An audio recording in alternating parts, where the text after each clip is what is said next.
Hello, everybody. Welcome to another episode of Tables, Ladders, and Chairs. I'm your host, Eric, joined as always by my co host, T. T, how are you tonight? I'm doing all right. Good to hear.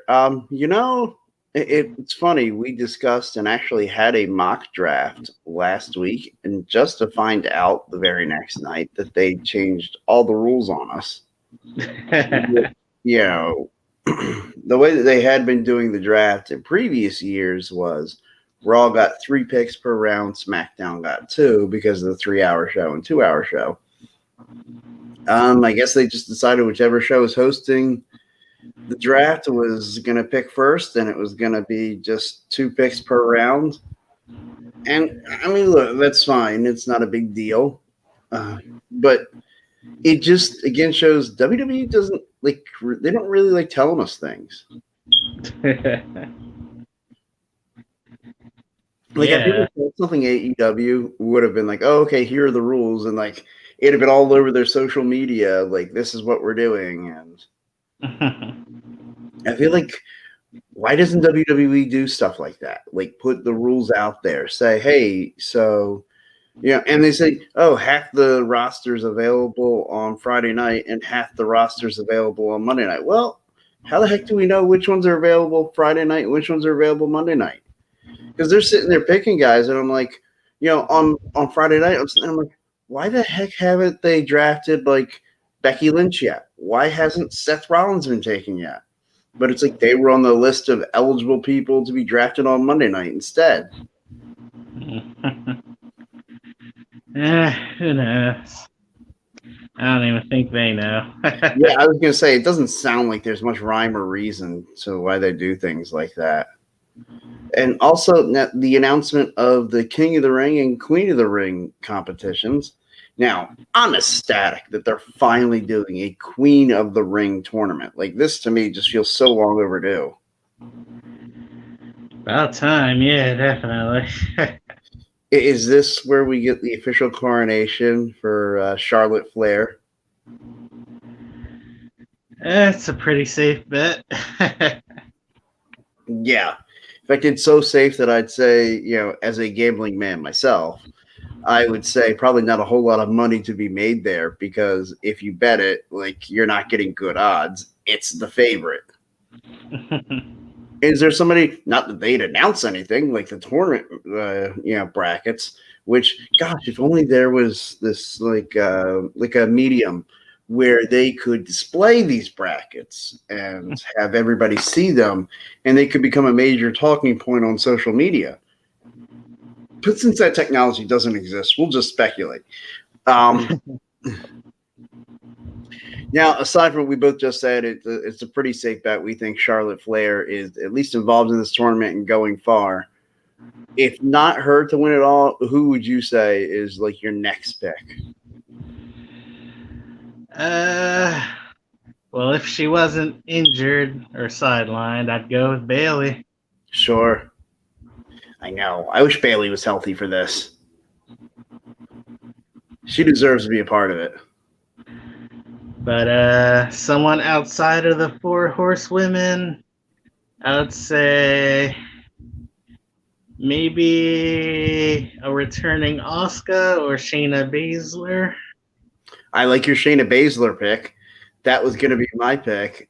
Or, another nice dark horse. We actually know she's going to be in the tournament because they've announced one match for the tournament so far, and that is Liv Morgan versus Carmella on Friday night. I haven't seen that match before. I know, very new. But if Liv Morgan were to beat Carmella for at least, I believe, the 703rd time in the last 3 months. So if that were to happen, I would be right there thinking, I would love to see Liv Morgan. The idea would be I'd rather have the champions not involved. But hey, what's up, Bald Eagle? Anybody who has not watched the Bald Eagle podcast, if you're a football fan, shame on you. This guy goes each Eagles game. He breaks down drive by drive, play for play, everything that happens in a game. Like this guy's like I think I know a good amount about football. Like, I'm a nerd. I'm a loser when it comes to that stuff. Like, I know so much about it. But this guy puts me to shame. The way he breaks down plays, it's phenomenal. So, anybody watching, go out and check out the Bald Eagle podcast. You won't be sorry. Wow, someone out footballs you. I know, right? You wouldn't think that's even possible, but I think he might. We can at least go blow for blow. Like it's fun. I enjoy, much like the way you and I talk wrestling and how much I enjoy that. That's how he and I are about talking football. Like, that's how good he is. And speaking of which, before we get into everything with the draft, who we like about where they ended up, let's get into our homework assignments. How did we enjoy Shane O'Mac week? Well, that Vince versus Shane match was weird. Definitely. Why I signed it too. I'm surprised it was. Thank It wasn't later on the card, but whatever. That's a different issue. Yeah, no, I was definitely surprised by where it was placed on the card. But yeah, it's just the whole Linda. I guess what is she, drugged or something? Yeah, yeah, she was sedated because she couldn't handle the idea of that she was going to be divorcing Vince McMahon and not be with the genetic jackhammer anymore. And Trish Stratus doing her little face turn. That was cool. Yeah. Also, cat fight with Stephanie.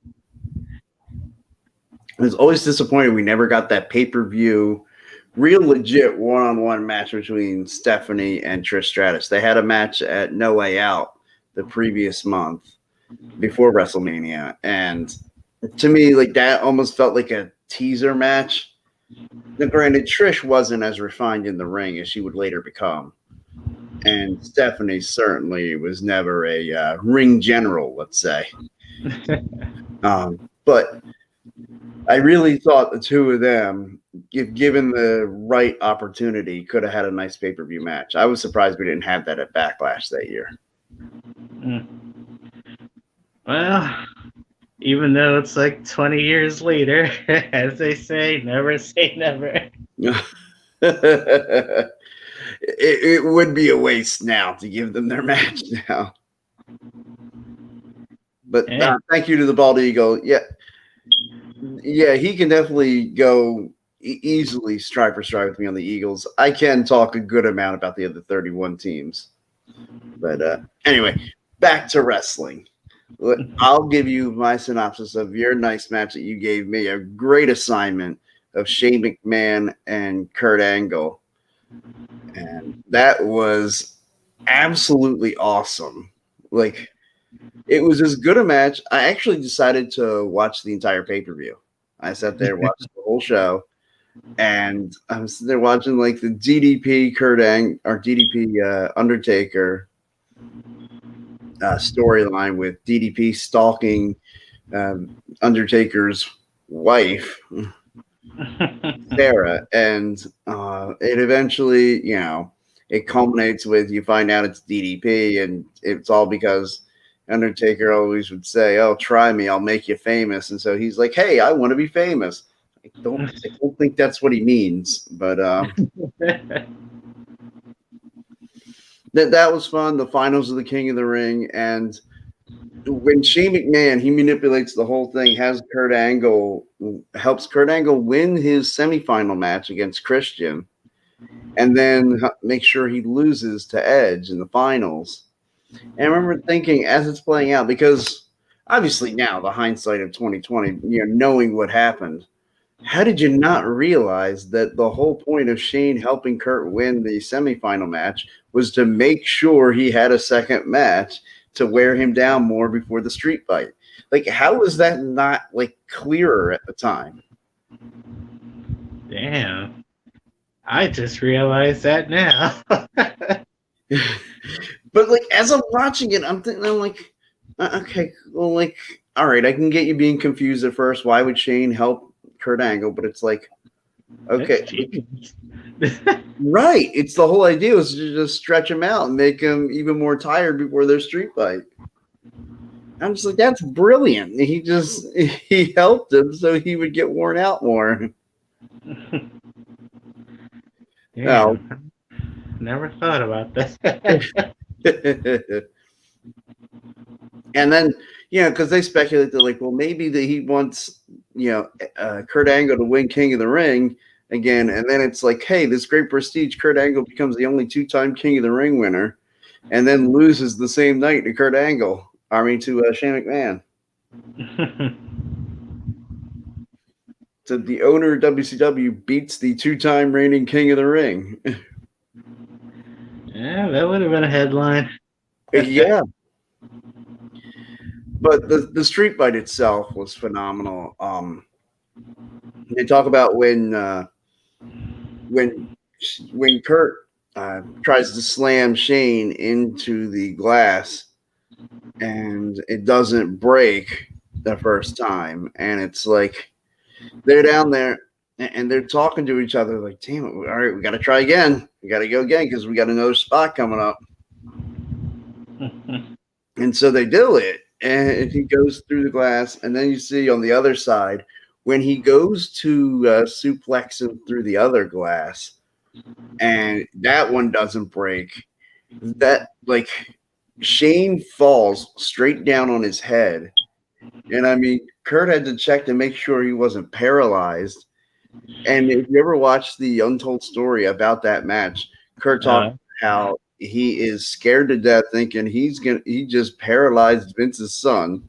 And not only does he feel bad about paralyzing someone, he's probably going to walk back through after this match is over and get fired.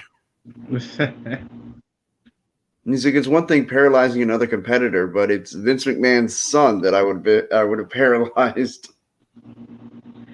And so then on the final attempt, the one that they do break the other side of the glass, Kurt just throws him through, because Kurt on the earlier, I think he gets like back suplexed down on the floor, and he thought he broke his tailbone.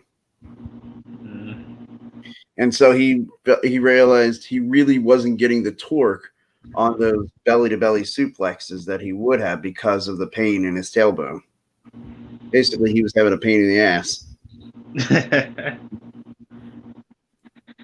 I don't know how either of them lived through that. But. Seriously. And at the end of that match, I'm just sitting there and just like, wow, this is 20 years later, and I'm still like, that was right up there as far as like, and not only one of the great matches, one of the underappreciated matches. Like, so I really appreciate you pointing that one out to me and making me go back and watch it, because one of the things I'd like to do at some point is like for us to compile a list of like our all-time greatest matches.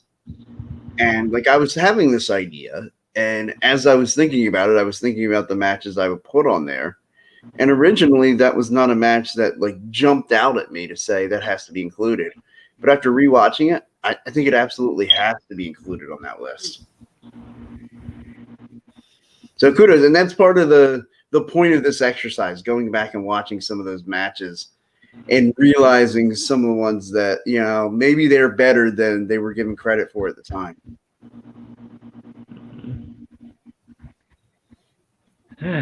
So what are we gonna do? Like a top 10 down the line or something? Yeah, we'll tease that. We'll do something WWE doesn't seem to know how to do anymore. We'll tease something. We'll set it up for a later episode.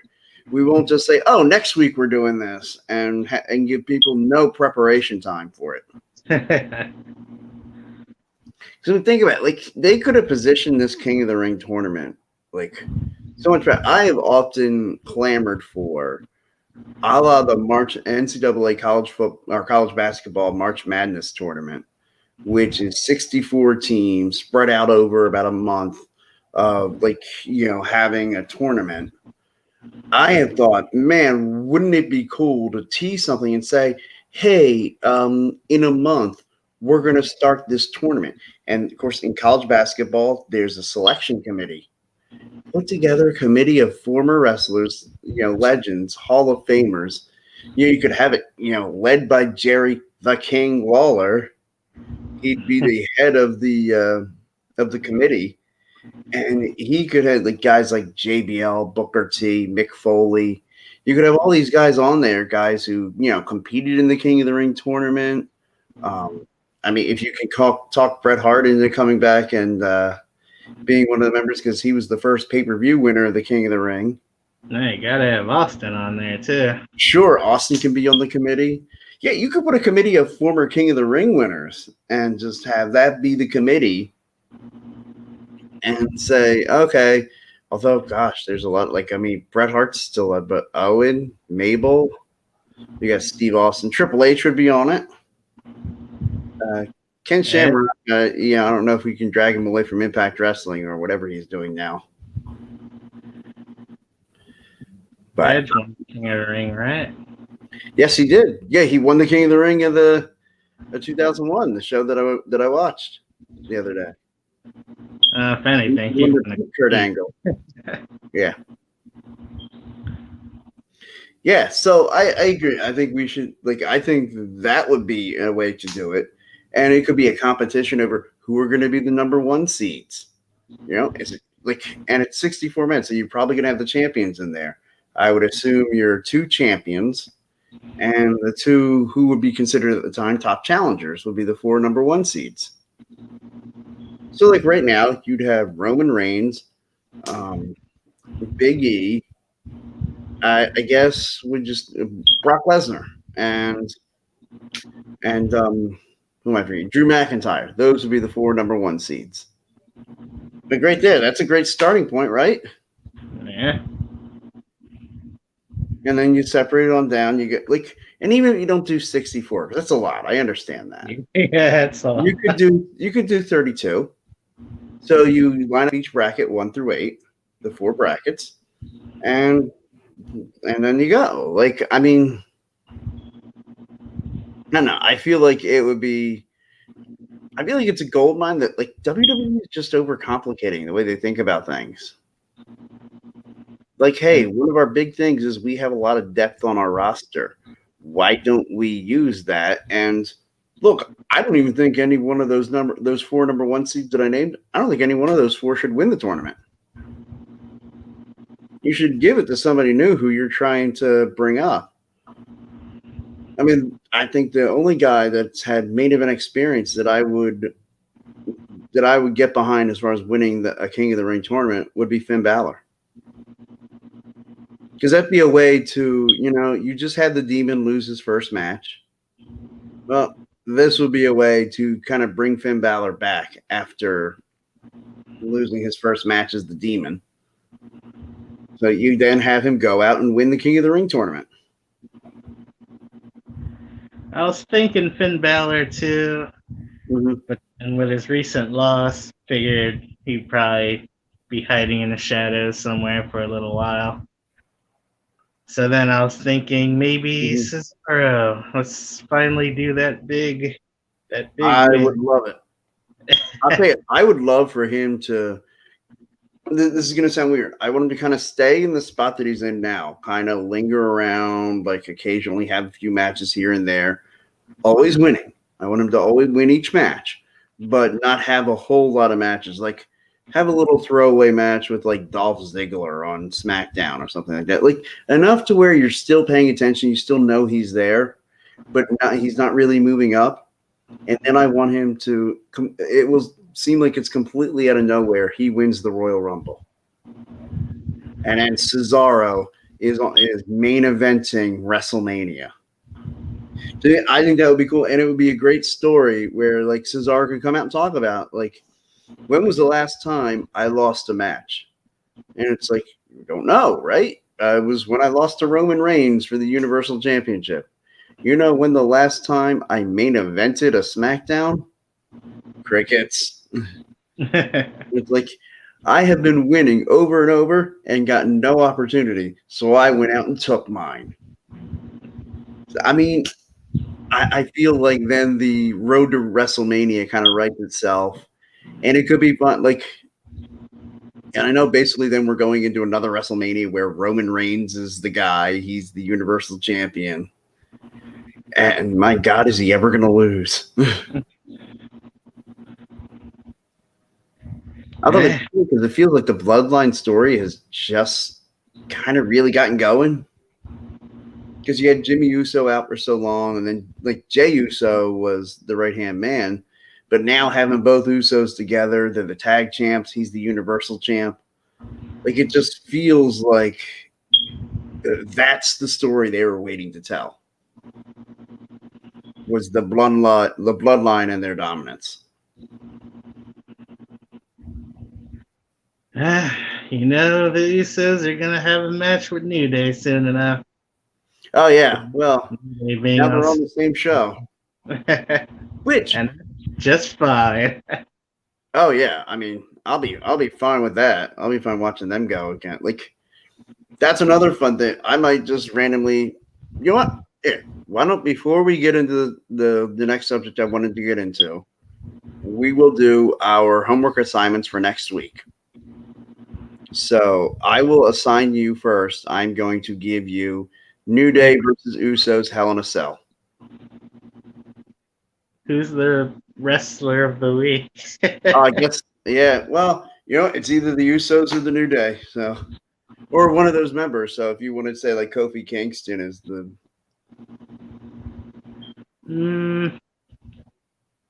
I'll go with even though it wasn't that long ago, I'll go with the nostalgia feel-good match. Kofi Kingston versus Daniel Bryan.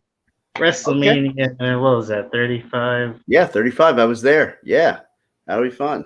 Oh, you were there. You've seen it. Yeah. Well, I'll enjoy going back and rewatching it.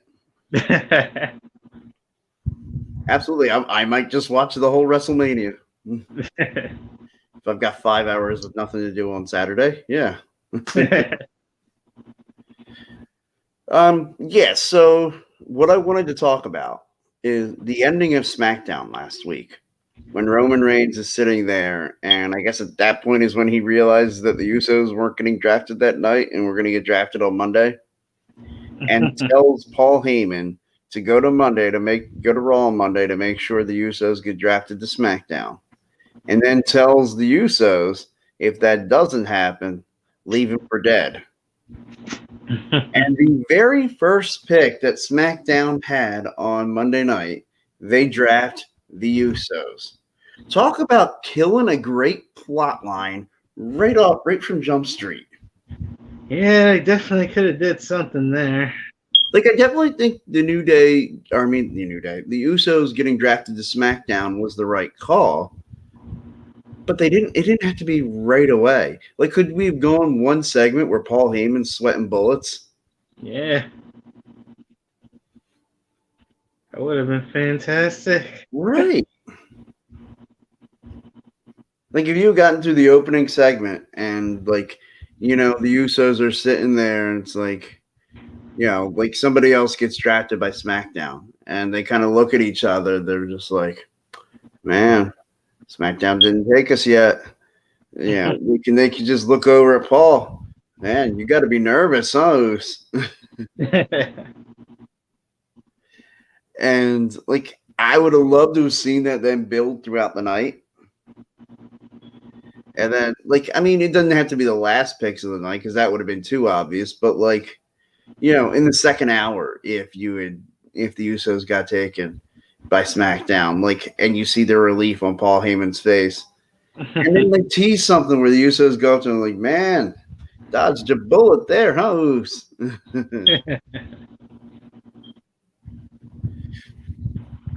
Like, that would have been a better approach. It's just wasted potential there. Yeah, they wasted again, that wasn't going to be a long-lasting storyline. That wasn't going to be something that took us months, but it would have been entertaining for one night. Yeah. But yeah, now this Friday we'll start King of the Ring. Next week we'll talk about, you know, however much we see this week. We don't even know what the tournament sizes are. Is it an 8-man tournament? Is it a 16-man tournament? Am I getting my 64-man tournament? Who knows? I mean, does Vince know yet?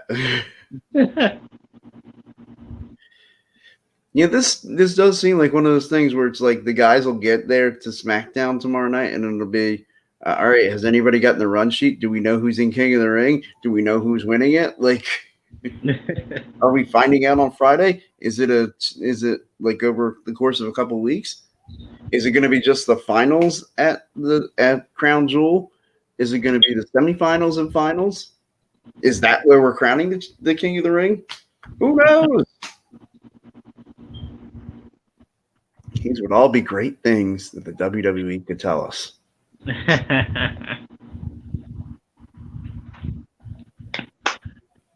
Well, worst case scenario, do a shoot finish.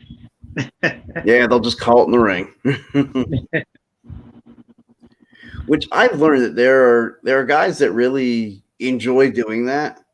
Like they shoot with it and just go. They go out there and it's like one of my favorite stories. CM Punk, John Cena, when they were they had the match on Monday Night Raw to determine who was going to challenge The Rock at WrestleMania, because CM Punk basically goaded John Cena into putting the title shot up.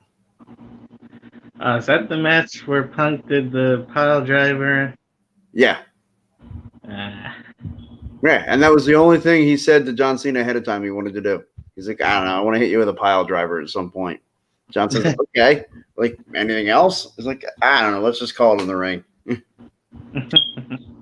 And he's like, and they went out there and had a classic. Like, I mean, again, one of those matches that I would probably put on, like, you know, like a top. Well, I mean, we'd have to do like a top. I'd love to do a top 100 matches. Like, do it periodically over the course of like a month. Release like, you know, pick match 100 to like 76, and then like, you know, 76 to 50, or you know, or 75 to 50. And so we got to the top 25 and did all that in one night. That would be the way to do it over the course of a whole month. Just say, okay, like this is matches, you know, like I said, 100 to 75. It's a lot of matches. I know. I'm gonna really test your brain power. Then you might have to get a pen and paper and write them down. It's a fun thing. I like to do it because when I do that, like in my head, the way I circulate it is I always go best to worst. And then when you give them out, we have to go worst to best because we want to reveal the best match ever as number one.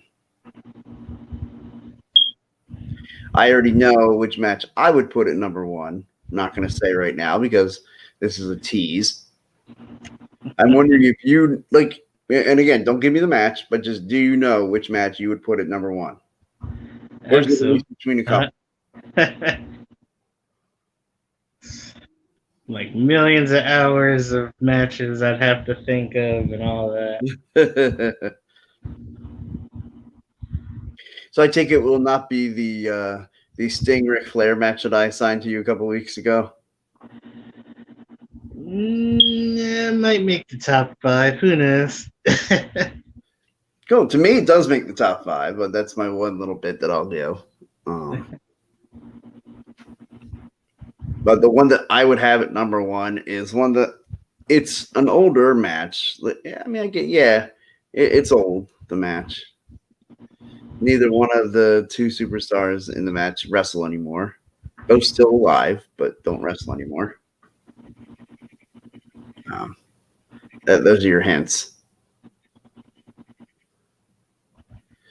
Well, the guy who won my match number one, he is in a lot of my top 10 matches.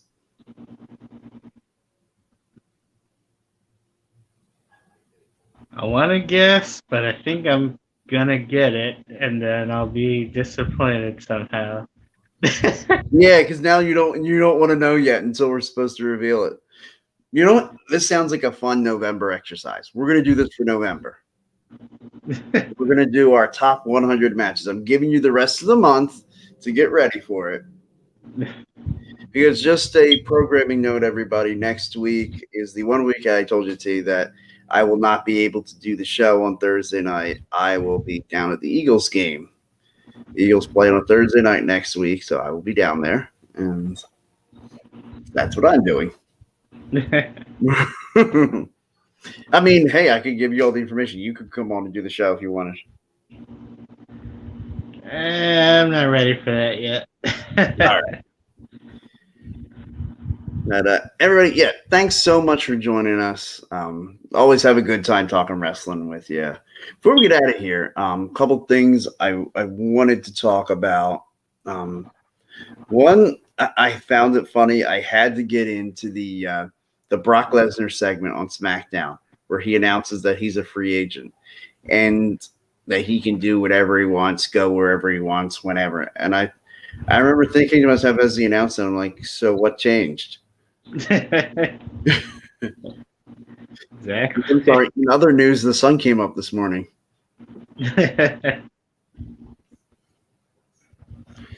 Like, I mean, that's how Brock Lesnar's been since he came back to the WWE in 2012.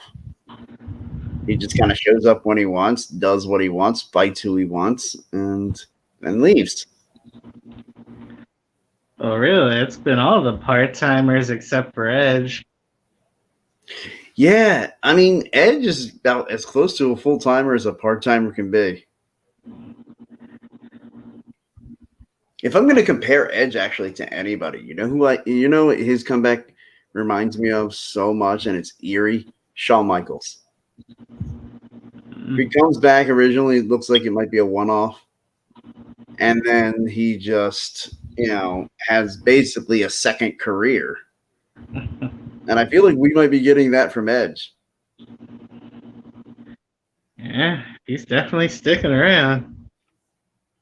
Yeah, he got drafted to Raw. I wonder if he's going to be. Well, of course, we can't know this because it's probably more than 3 weeks in advance. But if they're going to do Raw versus SmackDown again at Survivor Series, and if so, Edge would make a lot of sense as a team captain for Monday Night Raw. Well, they did tease that like a month ago or so when Big E was like, "Ooh, I can't wait to kick your ass at Survivor Series, Roman Reigns or whatever," he said. Oh, yeah, you're right. He did say that. Good call. I would love to see him bring NXT and do it again. Make Tommaso Ciampa show up and it'd be a triple threat, champion versus champion versus champion. That'd be amazing. Because, I mean, that was the best Survivor Series, was when they had NXT be a part of it. And that would give a lot of those new NXT kids some exposure.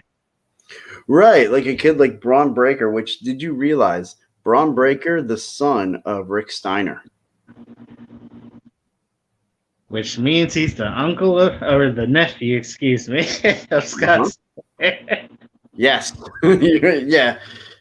You can hear it in his voice. Oh, he definitely can. And he's probably got that Steiner math in his head.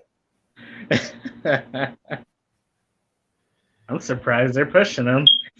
I think they're trying to get the Steiners to be willing to come in and do the Hall of Fame, I think. And I think by signing Braun Breaker, giving him a push, I think they're hoping that will get Rick Steiner to get Scott Steiner to be willing to go and do the Hall of Fame. Because it was Scott Steiner who said no originally.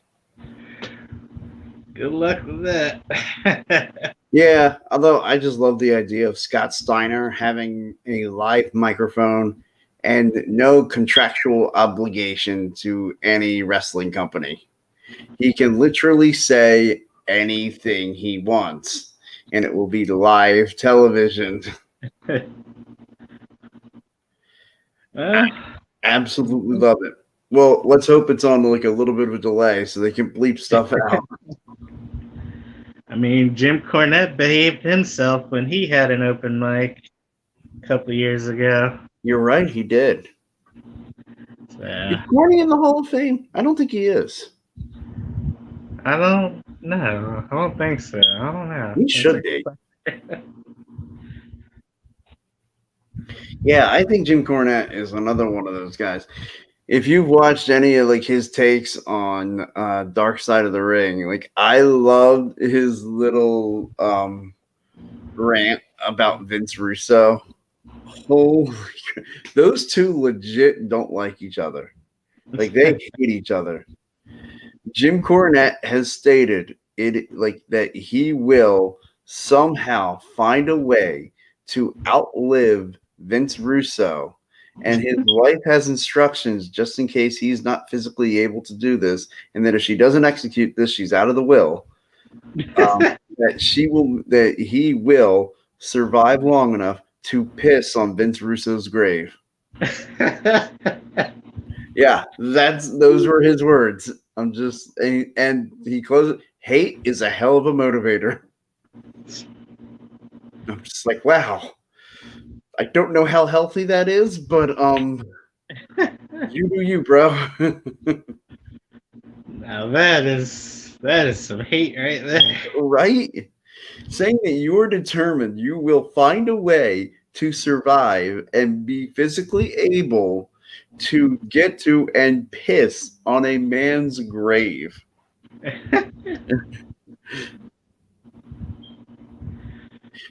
Yeah, you know what? I think that's a great way to end the show. On that note. Like, how do you top that? That is. See, I had to leave. We had to make sure you had that moment of silent bewilderment before we left. I think I've ever heard. I'm just glad I could provide it to you. Everybody, have a great night. Thanks for watching.